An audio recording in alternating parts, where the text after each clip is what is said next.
All right. Good morning, everyone. Thanks for joining us. Got UTSA head coach Jeff Traylor here. And we'll open it up for questions. Please use the raise hand function and wait for me to call on you before asking a question. JJ, you can start us off. Good morning, Jeff. Good morning, JJ.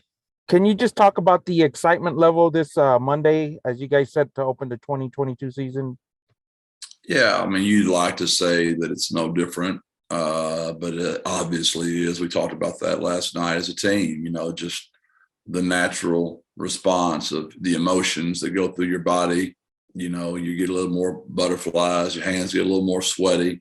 It's just getting closer, and that's the way the Lord made us, and we need to understand that. So the excitement level is very high in the building, and we have a great opportunity coming Saturday. Jeff, what does it mean to you guys that you guys are kind of the hunted this year? Like you're not gonna catch anybody by surprise. Well, it's a level of respect we're proud of that we've gotten our program to that point. But it's a new season, it's a new team. So we can't rest on the laurels of what the first team did or the second team did. This is the third team. So it's their chance. They have an unbelievable opportunity Saturday. You have a top 25 team in Houston coming here. Most people predict them to be the New Year's, bowl, Cotton Bowl. And what a great opportunity in the Alamo Dome. But I will say that there's no way we beat Western Kentucky. There's no way we beat UAB without that crowd we had last year. And we're going to need them again Saturday. Okay, Greg. Jeff, you've talked about Houston's defense, and they were the best third down defense in the nation last year. I was wondering if you noticed anything, what leads to that level of success, and how do you prepare to contend with that? Well, Coach Belt does a fantastic job. They have a great scheme, and they have great players that believe in that scheme. They're very physical. They run to the ball. They play with a great confidence, and that's pretty much the sum of all great defenses, right? And that's what they are. Okay, James with the Cougar. We'll go to you. Yeah, Jeff, I know you all feel good about what you've done within the secondary and guys you brought in and returners, but can you just talk about some of the challenges the Houston receiving corps presents, especially with Tank Dell and just? Yeah, well, it starts with the scheme. I mean, Coach Holgerson has done such a fantastic job for years. Anywhere he's ever gone, they've moved the football. They've always done the ball well. But, that receiving corps is different. They're extremely fast, and they catch the ball very well, and the run after catch is fantastic as well. But I think Coach Holgerson deserves a lot of that credit just for what he's done through a lengthy career over and over and over again. Okay, Greg, we'll go back to you. Jeff, what's the state of your guys' offensive tackle position at this point, and that left tackle spot in general? How close are you to having a starter there, or are you still looking at a couple guys right up until game day? Yeah, we're going to compete all the way to the game day, and we're still rotating the ones, the twos around, let them get after it, and we hope to have that decision, finalized by Friday. You mentioned early in fall camp kind of wanting to see how the tight ends group would develop, and it would kind of set the tone for some of the personnel decisions you would make this year. What's your impression of those guys behind Oscar and what they've shown you? Yeah, well, Dan, we really expect him to come on, and he has. And Gavin's been playing for a while for us. And those guys will be the first three you see out there Saturday. How do you compare kind of the strengths of the offense when you go with an 11 look versus when you have two of those guys out there at the same time? What are the differences that brings to you? Well, it's a way to rest those receivers, but it's also, we want to be able to run the football as well. We don't want to be a team that's just drop back and throw whatever snap. So I know we've got great receivers, but we're committed to running the football as well. So we'll be in 12 personnel and 11.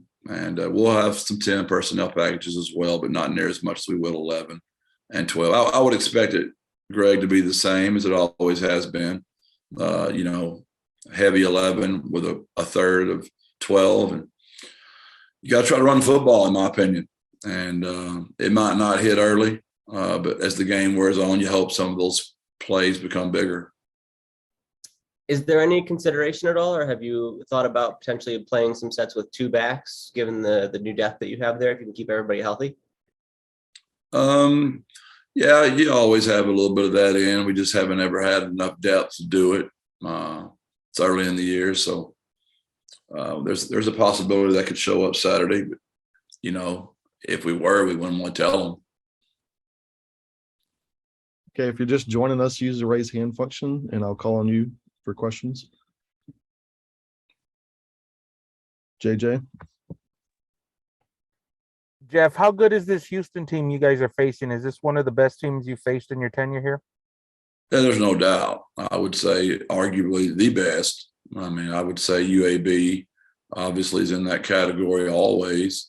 The BYU team was a top 25 team as well. So yeah, their quarterback's returning. The great receivers are returning.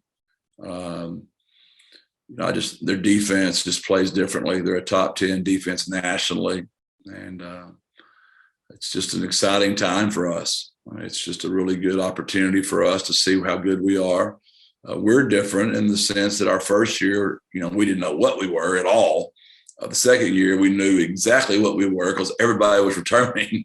And this year, it's kind of more like real football. You got basically half your defense gone, 3 starters gone on offense, a great kicker gone. So we got to fill in some pieces. And I've said this on a couple of radio shows already today. What's so unique about college football is high school, you have scrimmages, NFL, you have preseason. College, you just beat up on each other all the time. And it's time to play somebody else. We might not be ready, but it's time to go do it. And we'll know a lot more after 6 o'clock Saturday. I know y'all won't be able to tell y'all I know exactly what it's going to be like. Nobody knows. And if they do, they're kidding if they think they do. Okay, Sam? Hey, Jeff, what do you feel best about your squad right now? I like it that I've got 4 starters on the back on the offensive line. That's always comforting. I like it. I've got a 3-year starter back at quarterback. That's very comforting. I really like our receivers. That's very comforting. I like the depth we've got back at running back. Defensively, I think we've gone out and replaced those pieces that we lost, but that remains to be seen. I think we've replaced the kicker very well and Sackett, but that, obviously remains to be seen. I like the camaraderie of our team. I like our confidence. I just don't like our schedule those first 3 games.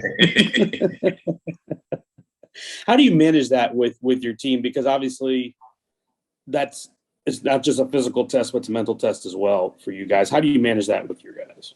I think the biggest key is to not go fanboy, don't go media, you can't play all 3 of them at one time. And I know that sounds like just coach talk, but that's very daunting when you look at all 3 of them, right? If you just look at them one at a time, it at least gives you some sanity that you got to figure out a way to get this first one. And then you could start looking down the road, but you got to go one at a time because that's, as I repeat the word daunting, that's 3 arguably top 25 teams in a row. Last one for you. You mentioned the defense, and I think at coaching school you talked about a little bit about Belk. What is it that stands out to you about the way they play and what Belk has done over there at Houston? The confidence they have in him, you can just tell they believe in him by the way they play. They play extremely hard. They've recruited very well, and their schemes are great.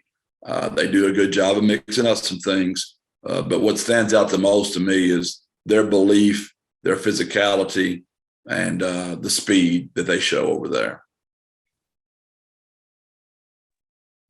Greg, back to you. Jeff, what did you learn about Will Stein during your guys' time living together, and what was that period like? Oh, Will was really good for me. He knew that system very well, the West Coast offense. He had been a quarterback in it. So he was just, I got to go all ball because my family was back at Gilmer. I was making the change from high school to college. And we just literally talked football nonstop. And you can imagine 2 roommates. Me not being the head coach, that was really hard on me.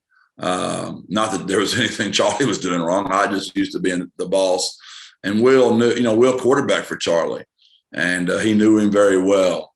And he was just a really good sounding board for me, and him and I literally just talk ball nonstop. Will he's as sick as I am, and we're not a good match around our wives when Darby and Carrie are together with me and Will. It's just a disaster. So that's all Will and I do is literally talk ball nonstop. So he's a really good young coach. I'm really excited to see what he does with our offense. We align philosophically very well, as does Matt Maddox, because Matt was with us at Texas as well. So just a good young coach. I'm excited he's getting his opportunity, and I want to help him achieve all his goals. Yeah, when you had those conversations, did you find that, philosophically and the things you believed in kind of meshed right away, or did you have to meet in the middle at some point? Were you on the same page? No, he came from a great high school program. He played at a great high school program that was very unique in their offensive style. And it just so happened our philosophy lined up with his philosophy. And I knew if I ever got my chance, he would be a guy that I would get in there pretty quick to call it for us. And I'm really excited for him. How important was it when you made that decision this year to elevate him, that he had been in this offense from the ground floor of the installation? How much does that help him now as he kind of takes the reins of it? When we got together, with Coach Lunny, Coach Maddox, my brother, Coach Turner from Gilmer, Coach Burke, who also played in this system, we wanted to combine a lot of these things together. I was not familiar with the West Coast offense, so that I leaned on him and Burke to really, coach me up, which they had done a great job of that when we were at Texas together. My background is more of to hurry up and play fast, way more like Baylor's version, which is why we had, Matt Maddox involved in this from the jump street. And we just sat down and said, look, it's not going to be the Gilmer offense. It's not going to be the West Coast offense. It's not going to be the Baylor offense. This is going to be our offense. Let's just start from scratch. To this day, when I want to run inside zone, I find myself still using the Andy Griffith verbiage of me calling Floyd and Clara, who was on the Andy Griffith show, when that's not the term we use for inside zone anymore. I just still find myself speaking in those terms occasionally, because you can imagine when you called that offense for 15 straight years at Gilmer, that's what I want to not happen here. I don't want Will Stein calling it what they called it at Louisville. I don't want Matt calling it what they called it at Baylor. And I don't want my guys here calling it what we called it at Gilmer. This is the UTSA offense. It's a mixture of all those things that we built together. And we did that intentionally, Greg, because we anticipated success. We anticipated people stealing our coaches, and we did not want our players to ever have to just learn new offensive terminology. This has been the same verbiage for these kids now, going on 3 straight years. And Will's experience actually calling the plays is limited to just a couple of high school seasons. What was it about him and what he's shown you that told you he was ready for that opportunity at this level this year? Again, that's where, not to dispute what you're saying, but Will's been the passing coordinator. So when we plan those 3rd down 4s, 6, 8s, 10s, those are Will Stein's thoughts on those game plans, right? So even though Barry Lundy Jr. might be the one calling the plays, those were Will's thoughts. Matt was the run game coordinator. Those run calls, obviously it all went through Barry. It all goes through me. But when it gets put on that piece of paper, those ideas come from all those coaches. So, yes, he might not have been the one actually opening his mouth and saying the words, but Barry was just opening his mouth and saying the words off a piece of paper that we had all sat down and agreed upon through the week.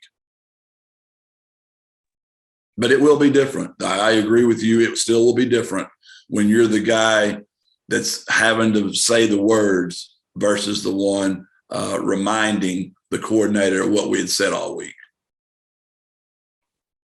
Okay, Raul. Hey, Coach. Can you hear me? Yes, sir. Okay. Hey, good to see you. Hey, Coach. I'm sorry if you've been asked this before already. I got in a couple minutes late, but just the buzz around San Antonio. With the UTSA football and the momentum you generated last season, can you feel that, just sort of the growing buzz? And is there any added pressure on you or the kids, or do you try and keep that away from them, or just you can talk about just the buzz around the city? Yeah, it's been very exciting. We have people at practice all the time now. Our boosters are so supportive. everybody's been so helpful. It's been a fun trend rise. As far as the pressure, I think last year with the success that we had and the undefeated streak went so long, I think our kids got used to that, right? That was each week. That was we had a bullseye on our chest. So I think our kids are kind of used to that. And we're an underdog starting the season out. No one's picking us to win. You know, we were a touchdown underdog early. So Houston, the top 25 team. I don't think if you polled many people, they're expecting us to win. So our guys know we're a heavy underdog, and we're just excited that we have an opportunity to play in the Alamo Dome in front of our fans. And I've said this numerous times. We don't beat Western Kentucky. We don't beat UAB without them. We need them all there. We need Sosa to outperform Houston's band. We need our cheerleaders to outperform their cheerleaders. We need our fan to outperform our fans. And obviously, as coaches, we got to do our part, and our players do as well. Thank you, Coach. Back to you, JJ. Jeff, looking at your defense, how good can that side of the ball be this year? You know, it'll be interesting to see. You know, we've got some guys back that have been playing for us for a long time, but we've got a lot of new faces over there as well. And, you know, I'm excited to find out, JJ. We'll know Saturday at 6 when it's over because we're playing a very, very good offensive football team. You know, Coach Holgerson's done this for years. He's dialed up a lot of people. So I think it's very important that we maintain a sense of confidence and composure in ourselves, no matter what happens Saturday. But yeah, they're a really good football team, JJ. It seems like on the defense, you guys are setting up to play a lot of guys on that side of the ball. What are the advantages of that, and what are some of the challenges? The challenges are just the packages, you know, communication, getting them all out there correctly. The positives is a lot of guys are playing, which we've always been committed to doing since we've been here, which helps in recruiting because they know we rotate. So they know if they're in the 2 deep, they're going to play, even the 3 deep in some positions for us. But it's just the challenge of communication, first game, crowd, you know, it's deafening in that place. There's no place like that Alamo Dome. It's as loud as any place in the country, and just communication and getting them all out there and getting them off the field. So when I'm sitting here in the media after the game, that you guys aren't crucifying me for like a poorly coached team for having too many men on the field or not enough out there. Hector. Morning, Coach. Hello, brother Hector. You doing all right? Fantastic. We're still undefeated, baby. So you mentioned being an underdog this Saturday. How often is that talked about among you guys? You know, I don't believe it matters in the game. I do believe it matters every day at practice. If I can use anything to make them go practice hard, I'm going to do it. And that's what makes you play better on Saturday. I don't think the old win one for the Gipper, we're an underdog here at the Alamo Dome, is going to matter Saturday before the game speech. But I do think it helped last night. We had a very spirited, intense practice on the old intramural field last night, and it's always good to go back down there and remember where we came from. Yeah, I might be reading things differently, but while the line would suggest you're an underdog, I think a lot of folks are expecting a very competitive game on Saturday. So if you can just speak to what that says about your program, you know, that you lose a couple of key guys, especially defensively, obviously since you're on offense, and here you are expected to hang, if not potentially beat the 25th best team, 24th, depending on the poll, best team in the country. Well, that's a compliment to the first team and the second team, right? That's why that's the way it is. The third team's got to go out and show what they're about. So, and I'm going to make this comment. We don't beat Western Kentucky and UAB without an unbelievable fan base. We've got to have that crowd. They've got to be there for us and be loud Saturday. And when Clayton Tune has the ball, it's got to be deafening. And when Frank Harris has the ball, it's got to be use your library voice. Thank you, Coach. Okay, Adrian, we'll go to you. Morning, Coach. Kind of piggybacking off of Hector here. You've got these larger caliber opponents on the schedule. The first 3 games of this season is probably harder than any 3-game stretch we had last year. And going into these, is the preparation, not physically, but mentally, philosophy, Is that a little bit different than going into game weeks last year when you've got these larger caliber opponents? I've thought about that a lot, but if we sat around here and we just predicted last year's schedule, who would have predicted us to beat Illinois? Not many did. Who would have predicted us to beat Memphis on the road? Not many did. But the difference is they were kind of spread out last year. This year it's 3 right in a row. I think it's very important that we don't look at it that way, because that seems almost like too huge of a task when you look at all 3. When you go one at a time, at least gives you some hope in your mind. Like, you just got to play them one at a time. I know that sounds like coach talk, but it's so true. And when we're done with that 3-game gauntlet, did we come out healthy? Do we have some confidence for the last 9 games of the year? Back to you, Greg. Jeff, when we were getting ready for the start of the fall, you mentioned that one of the things you'd be working towards or keeping an eye on this year is the concept of whether the program is built to last. And as you went through the preseason, did you see the right attitude or approach that you'd consider a step in the right direction in that sense? Well, there's so many things that have improved here. Like our kids used to not get hardly any food whatsoever. And then we would have to go down to the calf, to get the food. And now we have like food here in the facility. Our players, as soon as they're done with practice, they get choices of food, choices of vegetables, choices of protein, as much as they want to eat, not rationed off. I mean, it's like a Division I football program now. That's huge. We now have a nutrition center in the weight room where our kids get, shakes, and they get to choose whether they want spinach, whether they want protein, what fruit they want, what flavor they want. It's like college football around here now. Are we all the way there? No, we are not. We've got some things we've still got to get crossed off, but we're moving in the right direction. And we just got to go keep having success, Greg, so our fan base stays excited, our boosters keep giving, so we can get this done. And I know I've said it for so long now.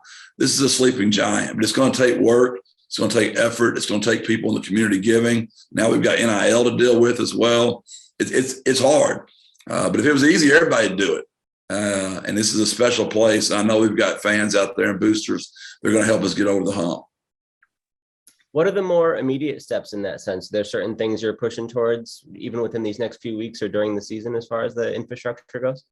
We can't get anything done this year, really, Greg, just because, other than boosters, continuing to do NIL, that's immediate. But as far as down the road, I think recruiting is going to be where the base of that's going to have to be, of just getting, a staff to help with just studying the portal, studying JUCO, studying the high school kids, where our coaches are not having to, do double time on that. That's the next, I'm sure Dr. Compost is like, he's never going to stop, right? But it's just college football. It's just the way it is.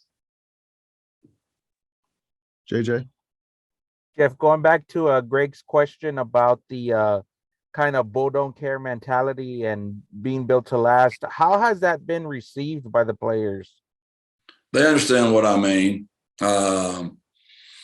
The built to last deal, we've heard a lot of those comments. We're a flash in the pan. We can't sustain this. And the only way you prove them wrong is by going out and stacking your third great year together, right? The bull don't care deal, it's just literally no one cares. I mean, I know, like, while I go Hector's point, we're now down to a 4-point underdog. That's considered a compliment. That in itself is an insult. That's considered a compliment. We're playing at home. We're 12-1 at home. We've only lost to Army here, and that was back when they broke Lowell's ankle. So I want to get this thing to a point where we're always favored in the Alamo Dome. And we're not. We're an underdog, and that's because of Houston's success. But it's also still the doubt if UTSA is legit or not. Sam? Jeff, I wanted to follow up on something you just said there about the recruiting staff. I have noticed some Power 5 programs devote a person or people to just college scouting in the portal. Is that something that you think is going to become prevalent throughout the FBS? And how does the potential elimination of coaching, limits factor into that, especially for programs at your level? My personal belief, I wish they just put it at 20 and let them do whatever they want to do. We don't need more than 20. I mean, I think that'd be fine. If we had 20 coaches and that's all we did was get to coach all the time, and we had a recruiting staff and that's all they did was do evaluation and recruiting, it's going to be modeled after the NFL, in my opinion. It's going to be modeled after the NFL, the ones that run it very, very well. And look at the coaches that have had the most success. Those guys had some NFL background. They know how to do that. And because if you're a very well-run NFL team, you've got somebody that's all they're doing is looking at the other team's roster. So whoever's fixing to go on the practice squad right now in the NFL, the teams that are very well organized, their departments already know where the best players are. They're fixing to snatch them off those practice squads. Well, that has to be the same in college. We've got to know where those guys are on the portal that we can go get, that have ties to San Antonio, that want to come back. And right now, that's our coaches double timing that. And I think the better programs have, 5 to 10 to 20. I don't think we can get to 20. Dr. Campos really will pass out. But I do think we can get to 3 to 5, where each one of those, that's all they do is JUCO, transfer portal, high school, and report back to our coaches.